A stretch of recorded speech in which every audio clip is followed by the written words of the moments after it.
तो finally Samsung ने आज 13 अक्टूबर को इंडिया में सैमसंग के A35 डिवाइस के लिए एंड्रॉयड 16 बेस्ड One UI 8.0 का ऑफिशियल स्टेबल अपडेट जो है रिलीज कर दी है। तो बात करें सबसे पहले बीटा यूजर्स की स्टेबल अपडेट की अपडेट फाइल साइज की, जो कि 270 MB के आसपास की देखने को मिल जाती है। सितंबर 2025 का सिक्योरिटी पैच भी देखने को मिल जाता है। और बात करें नॉन बीटा यूजर्स की अपडेट फाइल साइज की, जो कि 2364 MB के आसपास की देखने को मिल जाती है। सितंबर 2025 का सिक्योरिटी पैच भी देखने को मिल जाता है। और आज की इस वीडियो में हम सैमसंग के A35 डिवाइस के एंड्रॉयड 16 बेस्ड One UI 8.0 के स्टेबल अपडेट का फुल रिव्यू करने वाले हैं और जानेंगे कि सैमसंग के A35 डिवाइस के एंड्रॉयड 16 बेस्ड One UI 8.0 के स्टेबल अपडेट के अंदर हमें क्या कुछ नए फीचर्स, इम्प्रूवमेंट्स और जो चेंजेस हैं वो देखने को मिल जाते हैं। पूरी डिटेल में आज की इस वीडियो के अंदर हम बात करेंगे A35 डिवाइस के एंड्रॉयड 16 बेस्ड One UI 8.0 के स्टेबल अपडेट के बारे में। तो वीडियो को स्टार्टिंग से लेकर एंड तक जरूर देखना और इस वीडियो को लाइक और चैनल को सब्सक्राइब करके सामने बेल आइकन को प्रेस करके ऑल भी सिलेक्ट कर देना। तो दोस्तों चलिए इस वीडियो को स्टार्ट करते हैं। तो सबसे पहले फीचर की बात करें तो वो हमें लॉक स्क्रीन के अंदर देखने को मिल जाता है। तो सबसे पहले हम स्टार्ट करते हैं लॉक स्क्रीन से। तो लॉक स्क्रीन के ऊपर प्रेस एंड होल्ड करके रखना है और लॉक स्क्रीन की सेटिंग्स के अंदर चले जाना है और यहाँ पर हमने क्लॉक के ऊपर टैप कर देना है। टैप करने के बाद आपके सामने फॉन्ट्स एंड कलर्स का सेक्शन जो है वो ओपन हो जाएगा और यहाँ पर आपको फॉन्ट्स एंड कलर्स वाले सेक्शन के अंदर सेकंड नंबर वाला जो फॉन्ट है वो नया देखने को मिल जाता है। और अगर आप सेकंड वाले फॉन्ट को ध्यान से देखें तो ये एनिमेट भी कर रहा है। और स्टाइल में जाएं तो मैंने यहाँ पर सेकंड वाला स्टाइल जो है वो अप्लाई किया हुआ है और हमें सेकंड वाला जो कि एनिमेटेड वाला फॉन्ट है उसे सिलेक्ट कर देता हूँ। सिलेक्ट करने के बाद क्लॉक ने अपनी प्लेस को वॉलपेपर के अकॉर्डिंग जो है वो अडेप्ट कर दी है। और अगर मैं क्लॉक को थोड़ा सा इधर की तरफ मूव करूँ तो आप देख सकते हैं जो क्लॉक है उसने अपने आप को फिर से जो है वो अडेप्ट कर दी है। और अब मैं क्लॉक का जो कलर है उसको चेंज करके आपको दिखा देता हूँ। तो यहाँ पर आप देख सकते हैं मैंने ब्लैक कलर जो है वो सिलेक्ट कर दी है और ब्लैक कलर में क्लॉक जो है वो कुछ इस तरह की हो जाती है। और अब मैं आपको स्टाइल वाले सेक्शन के अंदर ले जाके फर्स्ट वाला जो स्टाइल है वो अप्लाई करके दिखा देता हूँ। तो फर्स्ट वाला स्टाइल जो है वो अप्लाई हो चुका है। तो अब मैं आपको क्लॉक को इस साइड को मूव करके जो है वो दिखा देता हूँ। और क्लॉक को मैंने जैसे इस साइड मूव किया वैसे ही क्लॉक ने जो अपनी शेप है उसे फिर से जो है वो चेंज कर दी है। तो ये न्यू एडेप्टिव क्लॉक जो है वो हमें देखने को मिल जाती है। अगले चेंज और अगले फीचर के बारे में बात करें तो वो हमें वॉलपेपर वाले सेक्शन के अंदर देखने को मिल जाता है। वॉलपेपर वाले सेक्शन के अंदर जाने के बाद आप यहाँ पर देख सकते हैं गैलरी वाले सेक्शन में हमें एक एनिमेशन जो है वो देखने को मिल जाता है जो देखने में काफी ज्यादा अच्छा लग रहा है। और साथ ही में UI जो है उसे भी चेंज कर दिया गया है। और फीचर्ड वॉलपेपर वाले सेक्शन में हमें जो डॉग वाला एक वॉलपेपर देखने को मिलता था उसे भी चेंज कर दिया गया है। डॉग वाला ये न्यू वॉलपेपर देखने को मिल जाता है जो अप्लाई होने के बाद कुछ इस तरह का लगेगा। और इसके अलावा हमें डायनेमिक के नाम से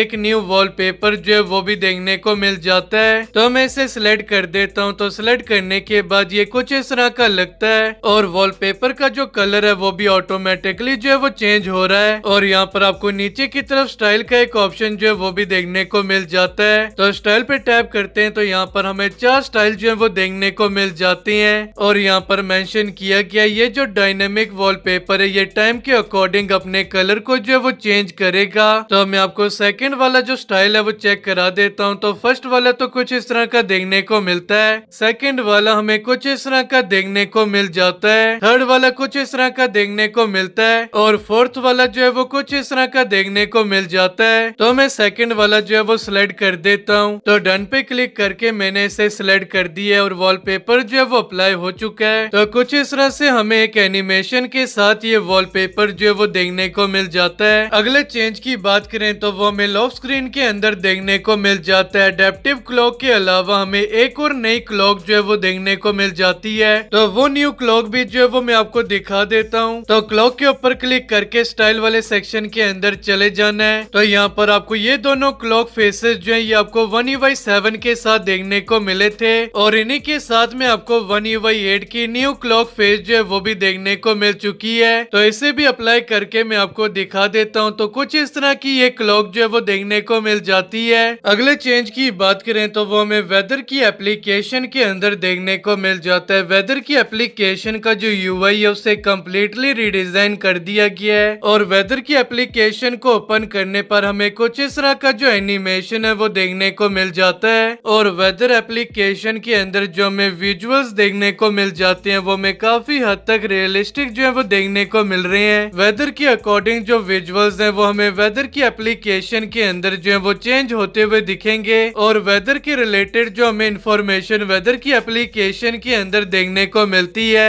उसके बैकग्राउंड में भी हमें काफी अच्छा ब्लर इफेक्ट जो है वो देखने को मिल रहा है। तो कुछ इस तरह की वेदर की एप्लीकेशन का जो यूआई है वो हमें देखने को मिल जाता है। अगले चेंज की बात करें तो वो हमें क्विक पैनल के अंदर देखने को मिल जाता है। क्विक पैनल के अंदर भी सैमसंग ने माइनर से चेंजेस जो है वो किए हैं। अगर आप ध्यान से क्विक पैनल को देखोगे तो आपको क्विक पैनल के टॉगल्स के अराउंड एक बॉर्डर लाइन जो है वो देखने को मिलेगी जो कि One UI 7 के अंदर जो है वो देखने को नहीं मिलती थी। तो ये माइनर सा चेंज हमें क्विक पैनल के अंदर देखने को मिल जाता है। अगले चेंज की बात करें तो वो हमें गैलरी की एप्लीकेशन के अंदर देखने को मिल जाता है। वैसे तो गैलरी की एप्लीकेशन के अंदर कोई खास चेंजेस नहीं किए गए हैं, लेकिन अगर आप 3 लाइंस वाले मेन्यू वाले सेक्शन के ऊपर क्लिक करेंगे तो यहाँ पर आप देख सकते हैं इसका जो यूआई है वो कम्प्लीटली रीडिजाइन कर दिया गया है। यहाँ पर आपको सेपरेट जो ऑप्शन है वो देखने को मिल जाती हैं। यहाँ पर आपको टॉप में वीडियोस, फेवरेट, रिसेंट, लोकेशन के अलग अलग टॉगल जो है वो देखने को मिल जाती हैं और इन ऑप्शंस के बाद आपको नीचे की तरफ पिल शेप में जो ऑप्शंस है वो देखने को मिल जाती हैं और फिर आपको गो टू स्टूडियो के नाम से एक बड़ा सा पिल शेप का जो आइकन है वो देखने को मिल जाता है। तो ये माइनर से चेंजेस हमें गैलरी की एप्लीकेशन के अंदर देखने को मिल जाती हैं। अगले चेंज की बात करें तो वो हमें माई फाइल्स एप्लीकेशन के अंदर देखने को मिल जाता है। माई फाइल्स एप्लीकेशन की जो यूआई है उसे भी रिडिजाइन किया गया। यहाँ पर आपको टॉप में सभी ऑप्शन जो है वो पिल शेप के आइकन के अंदर देखने को मिल जाती हैं और फिर इनके बाद हमें रिसेंट फाइल्स जो है वो देखने को मिल जाती हैं और बाकी जो यूआई है वो हमें सेम देखने को मिल जाती है।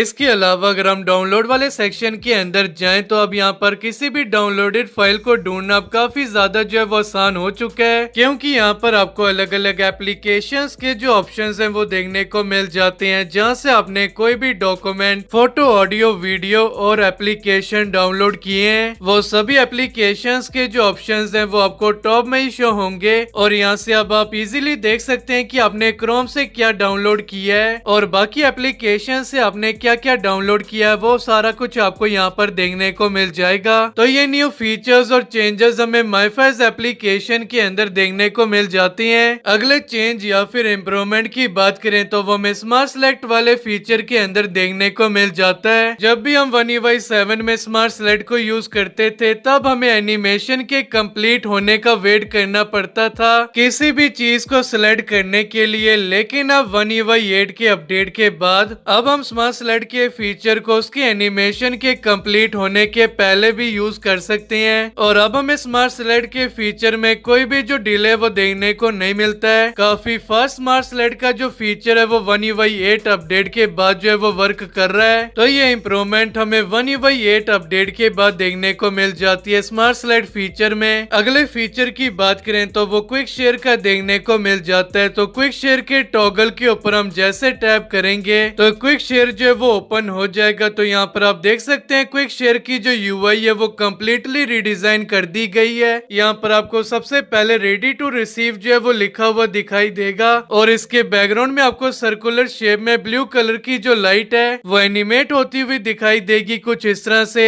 और यहाँ पर आपको बॉटम में 2 ऑप्शन देखने को मिलेंगे, रिसीव और सेंड का। अगर आपको कोई फाइल रिसीव करनी है तो आपने रिसीव वाले सेक्शन के अंदर रहना है और अगर आपने कोई फाइल सेंड करनी है तो आपने सेंड वाले सेक्शन के अंदर चले जाना है और यहाँ से आपने सिलेक्ट फाइल वाले ऑप्शन के ऊपर क्लिक कर देना है और यहाँ से आप अपने अकॉर्डिंग इमेज, वीडियो, डॉक्यूमेंट और अदर से जो भी आपने सेंड करना है वो आप अपने अकॉर्डिंग कर सकते हैं। और अब कुछ भी सेंड करना या फिर रिसीव करना सैमसंग के क्विक शेयर से काफी ज्यादा इजी जो है वो हो चुका है। तो ये सभी न्यू फीचर्स और चेंजेस हमें सैमसंग के क्विक शेयर के अंदर देखने को मिल जाती हैं। अगले फीचर की बात करें तो वो हमें स्प्लिट स्क्रीन में देखने को मिल जाता है। तो जैसा कि आप यहाँ पर देख सकते हैं मैंने डिवाइस कीयर एप्लीकेशन को स्प्लिट स्क्रीन में ओपन किया है और यहाँ से से मैं किसी दूसरी एप्लीकेशन को भी स्प्लिट स्क्रीन में जो है वो ओपन कर देता हूँ। तो यहाँ से अब मैं किसी भी पर्टिकुलर एप्लीकेशन के साइज को स्क्रीन के 90% तक जो है कुछ इस तरह से इंक्रीज कर सकता हूँ, और जो दूसरी एप्लीकेशन होगी वो सिर्फ स्क्रीन का 10% जो एरिया है वो कवर करेगी। तो कुछ इस तरह से आप दोनों एप्लीकेशन में सिर्फ टैप करके जो है वो स्विच कर पाएंगे, जो कि काफी अच्छा मल्टीटास्किंग का जो फीचर है वो सैमसंग की तरफ से ऐड किया गया है, और काफी सारे सैमसंग के यूजर जो है इस फीचर को यूज करने वाले हैं, और कुछ इस तरह से आप भी इस फीचर को जो है वो यूज कर सकते हैं। अगले फीचर की बात करें तो वो हमें फोन एप्लीकेशन के अंदर देखने को मिल जाता है। तो फोन एप्लीकेशन में जो हमें प्रोफाइल कार्ड का फीचर देखने को मिलता है उसके अंदर जो है वो इम्प्रूवमेंट किए गए हैं। तो जैसे मैं ये वाले नंबर को जो है वो सेव करता हूँ तो यहाँ पर आप देख सकते हैं आपको ऊपर में प्रोफाइल कार्ड का जो फीचर है वो देखने को मिल जाता है। तो यहाँ पर जो चेंजेस है वो सैमसंग की तरफ से किए गए हैं। तो यहाँ पर आपको एक बड़े साइज का प्रोफाइल कार्ड और एक छोटे साइज का प्रोफाइल कार्ड जो है वो देखने को मिल जाता है। दोनों ही कार्ड्स में आप अलग अलग इमेज जो है वो सिलेक्ट करके रख सकते हैं। सिंपली से आपने प्लस वाले आइकन के ऊपर टैप कर देना है और आप गैलरी में से कोई भी पिक्चर को जो है वो सिलेक्ट करके रख सकते हैं। तो जैसे कि मैंने यहाँ पर ये वाली पिक्चर जो है वो सिलेक्ट कर दी है, और यहाँ पर आपको बॉटम में इफेक्ट और चेंज इमेज का जो ऑप्शन है वो देखने को मिल जाता है। तो यहाँ से मैं सबसे पहले इफेक्ट वाले ऑप्शन के अंदर चला जाता हूँ। तो यहाँ पर आप देख सकते हैं यहाँ से आप इमेज के ऊपर अलग अलग इफेक्ट जो है वो अप्लाई करके रख सकते हैं, और चेंज वाले इमेज पे क्लिक करके आप इमेज को जो है एक बार फिर से चेंज कर सकते हैं। तो मैं डन पे क्लिक कर देता हूँ। तो यहाँ पर आप देख सकते हैं ये जो इमेज है ये बड़े कार्ड और छोटे कार्ड के ऊपर जो है वो अप्लाई हो चुकी है, और यहाँ से आप छोटे कार्ड को भी जो है वो चेंज कर सकते हैं। चेंज करने के लिए आपने सिंपली से कार्ड के ऊपर टैप कर देना है। तो यहाँ से आप इस छोटे कार्ड को भी जो है वो एडिट कर सकते हैं, और फिर आपने सेव पे क्लिक करके इस कॉन्टेक्ट को जो है वो सेव कर देना है। अगले चेंज की बात करें तो वो हमें कैमरा की एप्लीकेशन के अंदर देखने को मिल जाता है। तो कैमरा की एप्लीकेशन को मैंने ओपन कर दी है, और फ्रंट और बैक कैमरा में स्विच करने के लिए हम स्क्रीन पे स्वाइप अप और स्वाइप डाउन करके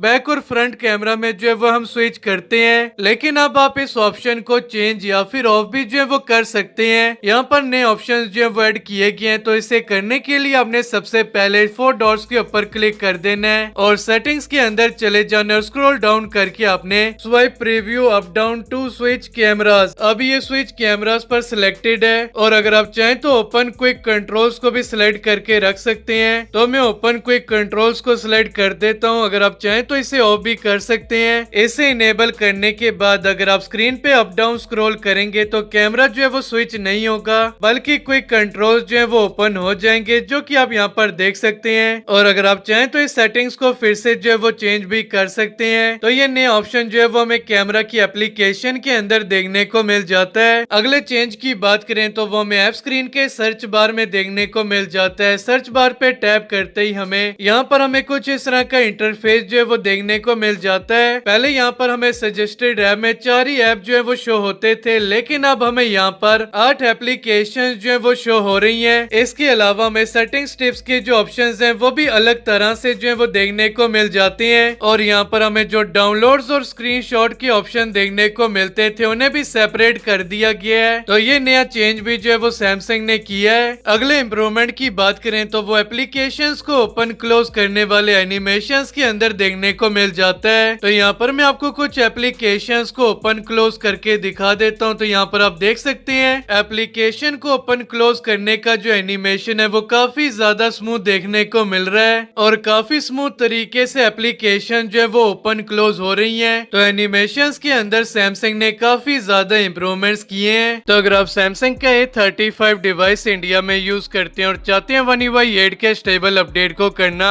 तो आप One UI 8 के स्टेबल अपडेट को कर सकते हैं। तो आज की इस वीडियो में ये इन्फॉर्मेशन आप सभी के साथ शेयर करनी थी। अगर आपको ये वीडियो अच्छी लगी तो वीडियो को लाइक, चैनल को सब्सक्राइब करके सामने बेल आइकन को प्रेस करके ऑल भी सिलेक्ट कर देना। तो आज की इस वीडियो में बस इतना ही, मिलते हैं नेक्स्ट वीडियो में।